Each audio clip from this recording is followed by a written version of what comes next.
poppin', everyone? Adma here. Okay, so if you're new to the smartphone arena, you may not actually know Gionee because they haven't been in the smartphone game for a while. But if you've been one of those old guys who actually followed tech from like 2000, say 8 downwards, then you'd probably know that Gionee back in the day was actually pretty active in the smartphone space. And now they left for a little while, but now they just came back. Earlier this year they launched a phone, and now again they're launching another one, the Gionee K6. Now this phone on paper, it doesn't really have any standout feature. To me, it has only two standout features. That is price and specs. And then even when I'm talking about specs, that specs I'm also trying to put under price because it's basically the price that's the main headlining feature of this phone. So this phone comes with 6 gigs of RAM, 128 gigs of internal storage base. It also has 8 gigs of RAM, 128 gigs of internal storage. And all this hasn't crossed $150.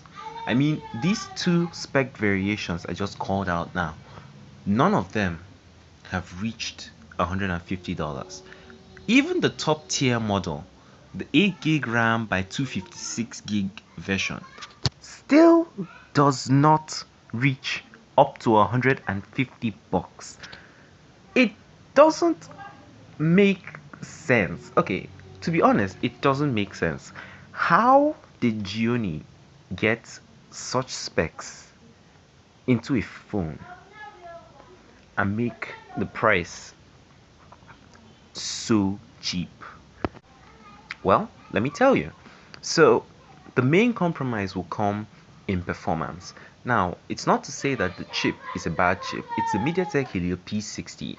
And if you've been following the channel, you know that I am very fine with the MediaTek Helio P60. It's a good chip.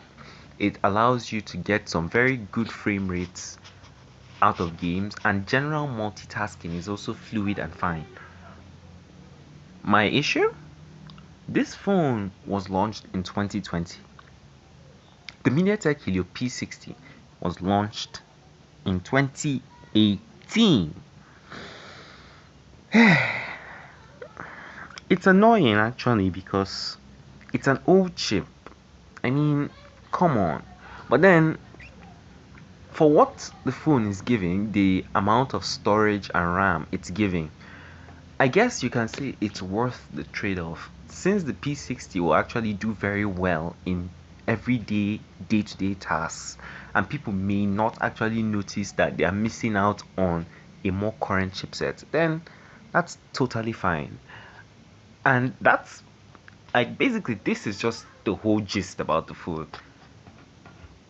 High specifications for a price that is alarmingly very low.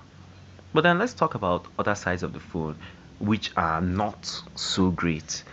So it has a 6.2-inch 1080p display, even though it's an IPS screen. I'm fine with that. I don't really have any complaints there. As much as I would have liked AMOLED, the price, like, this is one thing I don't like budget phones for sometimes. Like, whenever you're trying to talk about a budget phone and you're trying to like bash one area of the phone, you then remember the price and you just have to mellow down because it's annoying. Seriously, it's very annoying. Well, that's display, but then cameras. Now, it has a triple camera setup on the back. It has a 16 megapixel main camera at f2.0, but then it has two other cameras that no one knows anything about. Well, follow me on Instagram and Twitter. Immediately I get to know what those other two cameras are, I will update on my socials. But then, that aside, It also has a selfie camera, 13 megapixel selfie camera, which is not a hole punch display. Well, here's the thing.